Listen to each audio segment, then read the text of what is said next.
कल्पना करिए कि एक सुबह आप उठते हैं और आपको बताया जाता है कि आपका घर अब आपके देश का हिस्सा नहीं है।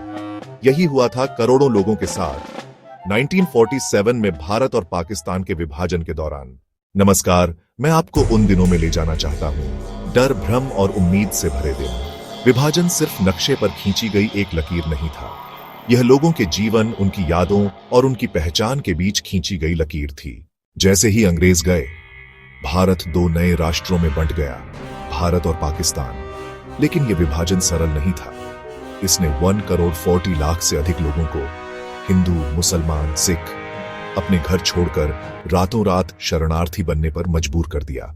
कल्पना करिए, सब कुछ छोड़ देना, अपना घर, अपने दोस्त, यहां तक कि अपने परिवार की यादें भी, सिर्फ जीवित रहने के लिए। कई अल्पसंख्यक अचानक सीमा के गलत तरफ फंस गए। नए बने पाकिस्तान में हिंदुओं और सिखों को भारत की तरफ भागना पड़ा। भारत के मुसलमान पाकिस्तान की तरफ दौड़े। परिवारों से भरी ट्रेनें, सड़कें भरी हुई लोगों से, जो सिर्फ वही ले जा रहे थे जो वे पकड़ सकते थे। लेकिन यह यात्रा आसान नहीं थी। हिंसा भड़क उठी। पड़ोसी जो कभी साथ त्योहार मनाते थे, अचानक दुश्मन बन गए। कहा जाता है कि पूरी ट्रेनें स्टेशनों पर बिना किसी जीवित व्यक्ति के पहुंचती थीं। फिर भी इस सारे दर्द के बीच दया की कहानियां भी थीं। कुछ ने अपने पड़ोसियों की मदद की, उन्हें गुस्साई भीड़ से छुपाया। दूसरों ने जान बचाने के लिए सब कुछ दांव पर लगा दिया।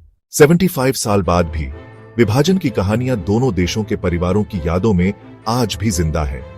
पुराने पत्र, धुंधली तस्वीरें और बचपन की कहानियां हमें याद दिलाती हैं कि क्या खो गया था और क्या बच गया।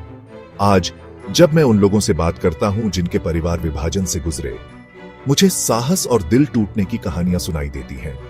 दर्द है, लेकिन गर्व भी है। जीवित रहने का गर्व, फिर से शुरू करने का, उम्मीद पाने का।